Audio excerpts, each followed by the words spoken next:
Jane Eyre by Charlotte Brontë. Chapter 7. My first quarter at Lowood seemed an age, and not the golden age either. It comprised an irksome struggle with difficulties in habituating myself to new rules and unwonted tasks. The fear of failure in these points harassed me worse than the physical hardships of my lot, though these were no trifles. During January, February, and part of March, the deep snows, and after their melting, the almost impassable roads prevented our stirring beyond the garden walls, except to go to church. But within these limits we had to pass an hour every day in the open air. Our clothing was insufficient to protect us from the severe cold. We had no boots. The snow got into our shoes and melted there. Our ungloved hands became numbed and covered with chilblains, as were our feet. I remember well the distracting irritation I endured from this cause every evening when my feet inflamed, and the torture of thrusting the swelled, raw, and stiff toes into my shoes in the morning. Then the scanty supply of food was distressing.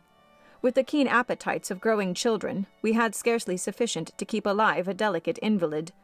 From this deficiency of nourishment resulted an abuse, which pressed hardly on the younger pupils. Whenever the famished great girls had an opportunity, they would coax or menace the little ones out of their portion. Many a time I had shared between two claimants the precious morsel of brown bread distributed at tea-time. And after relinquishing to a third half the contents of my mug of coffee, I have swallowed the remainder with an accompaniment of secret tears, forced from me by the exigency of hunger. Sundays were dreary days in that wintry season. We had to walk 2 miles to Brocklehurst church, where our patron officiated. We set out cold. We arrived at church colder. During the morning service we became almost paralyzed. It was too far to return to dinner, and an allowance of cold meat and bread, in the same penurious proportion observed in our ordinary meals, was served round between the services. At the close of the afternoon service we returned by an exposed and hilly road, where the bitter winter wind, blowing over a range of snowy summits to the north, almost flayed the skin from our faces. I can remember Miss Temple walking lightly and rapidly along our drooping line, her plaid cloak, which the frosty wind fluttered, gathered close about her, and encouraging us by precept and example to keep up our spirits and march forward, as she said, "like stalwart soldiers." The other teachers, poor things, were generally themselves too much dejected to attempt the task of cheering others. How we longed for the light and heat of a blazing fire when we got back. But, to the little ones at least, this was denied. Each hearth in the schoolroom was immediately surrounded by a double row of great girls, and behind them the younger children crouched in groups, wrapping their starved arms in their pinafores. A little solace came at tea-time in the shape of a double ration of bread, a whole instead of a half slice, with the delicious addition of a thin scrape of butter. It was the hebdomadal treat to which we all looked forward from Sabbath to Sabbath. I generally contrived to reserve a moiety of this bounteous repast for myself, but the remainder I was invariably obliged to part with.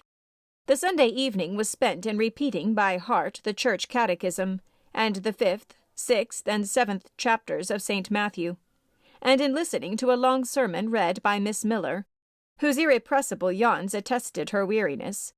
A frequent interlude of these performances was the enactment of the part of Eutychus by some half-dozen of little girls, who, overpowered with sleep, would fall down, if not out of the 3rd loft, yet off the 4th form, and be taken up half dead. The remedy was to thrust them forward into the centre of the schoolroom, and oblige them to stand there till the sermon was finished. Sometimes their feet failed them, and they sank together in a heap. They were then propped up with the monitor's high stools. I have not yet alluded to the visits of Mr. Brocklehurst, and indeed that gentleman was from home during the greater part of the first month after my arrival, perhaps prolonging his stay with his friend the Archdeacon. His absence was a relief to me. I need not say that I had my own reasons for dreading his coming, but come he did at last. One afternoon, I had then been 3 weeks at Lowood. As I was sitting with a slate in my hand, puzzling over a sum in long division, my eyes, raised in abstraction to the window, caught sight of a figure just passing. I recognized almost instinctively that gaunt outline. And when, 2 minutes after, all the school, teachers included, rose en masse, it was not necessary for me to look up in order to ascertain whose entrance they thus greeted. A long stride measured the schoolroom, and presently beside Miss Temple, who herself had risen, stood the same black column which had frowned on me so ominously from the hearthrug of Gateshead. I now glanced sideways at this piece of architecture. Yes, I was right. It was Mr. Brocklehurst, buttoned up in a surtout and looking longer, narrower, and more rigid than ever. I had my own reasons for being dismayed at this apparition. Too well I remembered the perdifidous hints given by Mrs. Reed about my disposition, etc., the promise pledged by Mr. Brocklehurst to apprise Miss Temple and the teachers of my vicious nature. All along I had been dreading the fulfillment of this promise. I had been looking out daily for the coming man, whose information respecting my past life and conversion was to brand me as a bad child forever. Now there he was. He stood at Miss Temple's side. He was speaking low in her ear. I did not doubt he was making disclosures of my villainy, and I watched her eye with painful anxiety, expecting every moment to see its dark orb turn on me a glance of repugnance and contempt. I listened, too, and as I happened to be seated quite at the top of the room, I caught most of what he said. Its import relieved me from immediate apprehension. "I suppose, Miss Temple, the thread I bought at Lowton will do. It struck me that it would be just of the quality for the calico chemises, and I sorted the needles to match. You may tell Miss Smith that I forgot to make a memorandum of the darning needles, but she shall have some papers sent in next week. She is not, on any account, to give out more than one at a time to each pupil. If they have more, they are apt to be careless and lose them. And, oh, ma'am, I wish the woolen stockings were better looked to. When I was here last, I went into the kitchen garden and examined the clothes drying on the line. There was a quantity of black hose in a very bad state of repair. From the size of the holes in them, I was sure they had not been well mended from time to time." He paused. "Your directions shall be attended to, sir," said Miss Temple. "And, ma'am," he continued, "the laundress tells me some of the girls have 2 clean tuckers in the week. It is too much. The rules limit them to 1. "I think I can explain that circumstance, sir. Agnes and Catherine Johnstone were invited to take tea with some friends at Lowton last Thursday, and I gave them leave to put on clean tuckers for the occasion." Mr. Brocklehurst nodded. "Well, for once it may pass, but please not to let the circumstance occur too often. And there is another thing which surprised me. I find in settling accounts with the housekeeper that a lunch, consisting of bread and cheese, has twice been served out to the girls during the past fortnight. How is this? I look over the regulations, and I find no such meal as lunch mentioned. Who introduced this innovation, and by what authority?" "I must be responsible for the circumstance, sir," replied Miss Temple. "The breakfast was so ill prepared that the pupils could not possibly eat it, and I dared not allow them to remain fasting till dinner-time." "Madam, allow me an instant. You are aware that my plan in bringing up these girls is, not to accustom them to habits of luxury and indulgence, but to render them hardy, patient, self-denying. Should any little accidental disappointment of the appetite occur, such as the spoiling of a meal, the under or the over-dressing of a dish, the incident ought not to be neutralized by replacing with something more delicate the comfort lost, thus pampering the body and obviating the aim of its institution. It ought to be improved to the spiritual edification of the pupils, by encouraging them to evince fortitude under the temporary privation.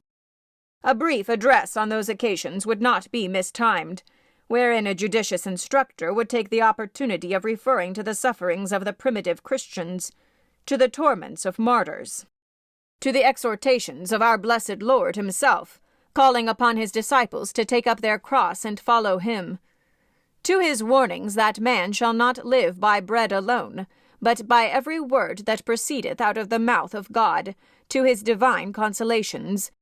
If ye suffer hunger or thirst for my sake, happy are ye. O madam, when you put bread and cheese instead of burnt porridge into these children's mouths, you may indeed feed their vile bodies, but you little think how you starve their immortal souls." Mr. Brocklehurst again paused, perhaps overcome by his feelings. Miss Temple had looked down when he first began to speak to her, but she now gazed straight before her, and her face, naturally pale as marble, appeared to be assuming also the coldness and fixity of that material, especially her mouth, closed as if it would have required a sculptor's chisel to open it, and her brow settled gradually into petrified severity. Meantime, Mr. Brocklehurst, standing on the hearth with his hands behind his back, majestically surveyed the whole school. Suddenly his eyes gave a blink, as if it had met something that either dazzled or shocked its pupil. Turning, he said in more rapid accents than he had hitherto used, "Miss Temple! Miss Temple! What is that girl with curled hair? Red hair, ma'am. Curled all over." And extending his cane, he pointed to the awful object, his hand shaking as he did so. "It is Julia Severn," replied Miss Temple very quietly. "Julia Severn, ma'am? And why has she or any other curled hair? Why, in defiance of every precept and principle of this house, does conform to the world so openly, here in an evangelical, charitable establishment, as to wear her hair one mass of curls?" "Julia's hair curls naturally," returned Miss Temple, still more quietly. "Naturally. Yes, but we are not to conform to nature.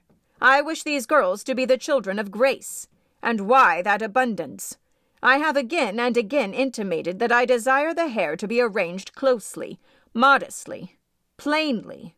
Miss Temple, that girl's hair must be cut off entirely. I will send a barber tomorrow. And I see others who have far too much of the excrescence. That tall girl, tell her to turn round. Tell all the first form to rise up and direct their faces to the wall." Miss Temple passed her handkerchief over her lips, as if to smooth away the involuntary smile that curled them. She gave the order, however, and when the first class would take in what was required of them, they obeyed. Leaning a little back on my bench, I could see the looks and grimaces with which they commented on this maneuver. It was a pity Mr. Brocklehurst could not see them too. He would perhaps have felt that, whatever he might do with the outside of the cup and platter, the inside was further beyond his interference than he imagined. He scrutinized the reverse of these living metals some 5 minutes, then pronounced sentence. These words fell like the knell of doom. "All these topknots must be cut off." Miss Temple seemed to remonstrate. "Madam," he pursued, "I have a master to serve whose kingdom is not of this world. My mission is to mortify in these girls the lusts of the flesh, to teach them to clothe themselves with shamefacedness and sobriety, not with braided hair and costly apparel. And each of the young persons before us has a string of hair twisted in plaits, which vanity itself might have woven. These, I repeat, must be cut off. Think of the time wasted, of—" Mr. Brocklehurst was here interrupted. 3 other visitors, ladies, now entered the room. They ought to have come a little sooner to have heard his lecture on dress, for they were splendidly attired in velvet, silk, and furs. The 2 younger of the trio, fine girls of 16 and 17, had grey beaver hats, then in fashion, shaded with ostrich plumes, and from under the brim of this graceful headdress fell a profusion of light tresses, elaborately curled. The elderly lady was enveloped in a costly velvet shawl, trimmed with ermine, and she wore a false front of French curls. These ladies were deferentially received by Miss Temple as Mrs. and Mrs. Brocklehurst, and conducted to seats of honor at the top of the room. It seems they had come in the carriage with their reverend relative, and had been conducting a rummaging scrutiny of the rooms upstairs, while he transacted business with the housekeeper, questioned the laundress, and lectured the superintendent. They now proceeded to address divers remarks and reproofs to Miss Smith, who was charged with the care of the linen and the inspection of the dormitories. But I had no time to listen to what they said. Other matters called off and enchained my attention. Hitherto, while gathering up the discourse of Mr. Brocklehurst and Miss Temple, I had not, at the same time, neglected precautions to secure my personal safety, which I thought would be effected if I could only elude observation. To this end I had sat well back on the form, and while seeming to be busy with my sum, had held my slate in such a manner as to conceal my face. I might have escaped notice had not my treacherous slate somehow happened to slip from my hand, and falling with an obtrusive crash, directly drawn every eye upon me. I knew it was all over now, and as I stooped to pick up the 2 fragments of slate, I rallied my forces for the worst. It came. "A careless girl," said Mr. Brocklehurst, and immediately after, "It is the new pupil, I perceive." And before I could draw breath, "I must not forget I have a word to say respecting her." Then aloud, how loud it seemed to me, "Let the child who broke her slate come forward." Of my own accord I could not have stirred. I was paralyzed. But the 2 great girls who sat on each side of me set me on my legs and pushed me towards the dread judge. And then Miss Temple gently assisted me to his very feet, and I caught her whispered counsel. "Don't be afraid, Jane. I saw it was an accident. You shall not be punished." The kind whisper went to my heart like a dagger. Another minute and she will despise me for a hypocrite, thought I, and an impulse of fury against Reed, Brocklehurst, and company bounded in my pulses at the conviction. I was no Helen Burns. "Fetch that stool," said Mr. Brocklehurst, pointing to a very high one from which a monitor had just risen. It was brought. "Place the child upon it." And I was placed there by whom I didn't know. I was in no condition to note particulars. I was only aware that they had hoisted me up to the height of Mr. Brocklehurst's nose, that he was within a yard of me, and that a spread of shot orange and purple silk pelisses and a cloud of silvery plumage extended and waved below me. Mr. Brocklehurst hemmed. "Ladies," said he, turning to his family, "Miss Temple, teachers, and children, you all see this girl?" Of course they did, for I felt their eyes directed like burning glasses against my scorched skin. "You see she is yet young. You observe she possesses the ordinary form of childhood. God has graciously given her the shape that he has given to us all. No signal deformity points her out as a marked character. Who would think that the evil one has already found a servant and agent in her? Yet such, I grieve to say, is the case." A pause, in which I began to steady the palsy of my nerves, and to feel that the Rubicon was passed, and that the trial, no longer to be shirked, must be firmly sustained. "My dear children," pursued the black marble clergyman, with pathos, "this is a sad, a melancholy occasion, for it becomes my duty to warn you that this girl, who might be one of God's own lambs, is a little castaway, not a member of the true flock, but evidently an interloper and an alien. You must be on your guard against her. You must shun her example. If necessary, avoid her company.